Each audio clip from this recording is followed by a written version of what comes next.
Okay, today is 5.4 exponent rules. Okay, so we're gonna kind of go over the basic exponent rules. This cutout is actually in the folder if you want to get it so you don't have to rewrite everything. And then we're gonna kind of like annotate the cutout. So if you haven't gotten it, pause it and go get it, and then let's keep on going. So the first rule is the product rule, right? The product rule says that if we were to multiply, we add the exponents, right? So if we multiply two things with the same base, they both have a base of x, we just add the exponents. So I'm just going to write that, add the exponents, all right? So an example of this would be if we have x to the second times x to the third, we add 2 plus 3 and it becomes x to the fifth. Another way that you may see this is, let's say we have 2x to the third times 3x to the second, right? So when two things have parentheses and they're next to each other, that's still multiplication. So when we have coefficients, we multiply them. So 3 times 2 is 6, and then we add the exponent, so x to the fifth, okay? The next rule is the quotient rule. It's kind of the opposite. So meaning that when we divide, we subtract. And we always do the top minus the bottom. Okay? You always take the thing on the top, subtract it, minus the thing on the bottom. So let's say we have x to the fifth over x to the third.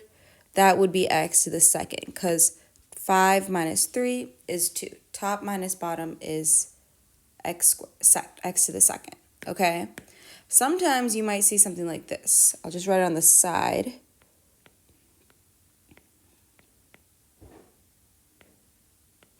So when you have things like this, you can only combine things with the same base. So we can combine the x's. So 2 minus 5 is negative 3, and then y, 4 minus 2 is just 2. So that would be your answer. Okay? Now, the next few rules are all kind of similar. It relates to, like, if you have like a exponent on the outside, you basically distribute it to everything inside the parentheses. So the first rule is power over power, which basically means if you have an exponent to an exponent, you multiply the two exponents. Okay, so like let's say we have x squared to the power of 4.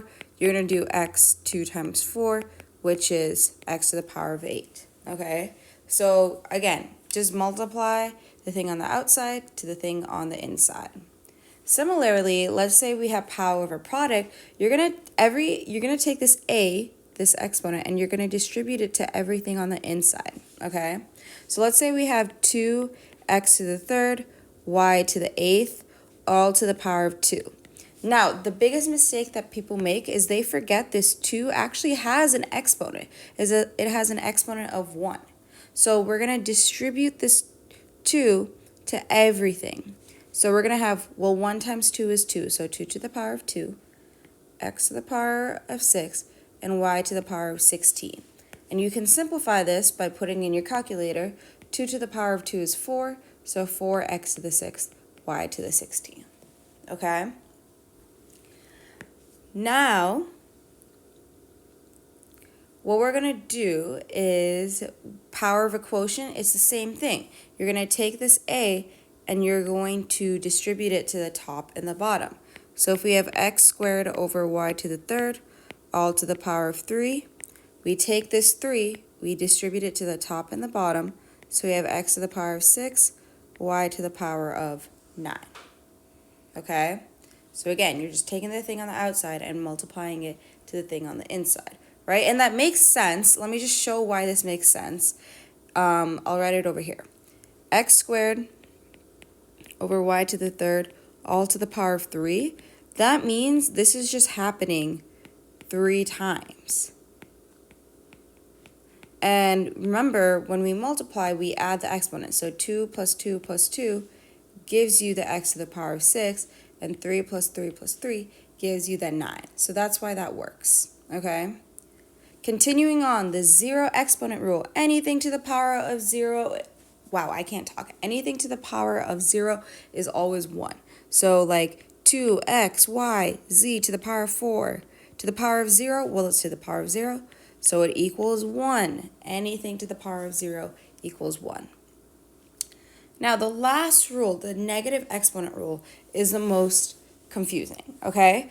I'm going to show y'all something that might help you conceptually understand what negative exponents do, okay? So, actually, I'm going to erase this, and then I'm going to write it down here.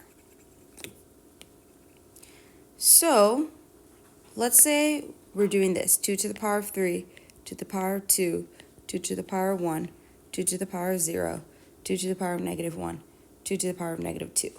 If you notice, the exponents are going down by 1, right? Each of these are going down by 1. Now, if you put this in your calculator, 2 to the power of 3, 2 times 2 times 2 is 8. 2 to the power of 2 is 4. 2 to the power of 1 is 2, and we know anything to the power of 0 is just 1, right? So if you notice, what's happening here is you're always dividing by 2 to get the next thing, right? So if we divide by 2, 1 divided by 2 is the same thing as 1/2. So 2 to the power of negative 1 is 1/2. Similarly, again, if you divide by 2, 2 to the power of negative 2 is 1/4. And basically what's happening here is this is becoming 1/2 to the power of 1. And this right here is becoming 1/2 to the power of 2. And then similarly, if we were to keep going, 2 to the power of 3 would be 2 to the power of negative 3 would be 1/2 to the power of 3, which would be 1/8.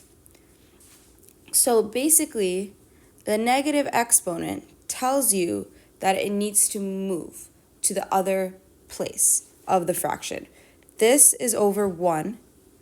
This has a negative exponent, so we need to move it to the bottom, okay? And there's nothing left at the top, so we have the 1, okay? So let me give you another example. Let's say we have 2 over x to the power of negative 3. If you notice, we have a negative exponent, right here.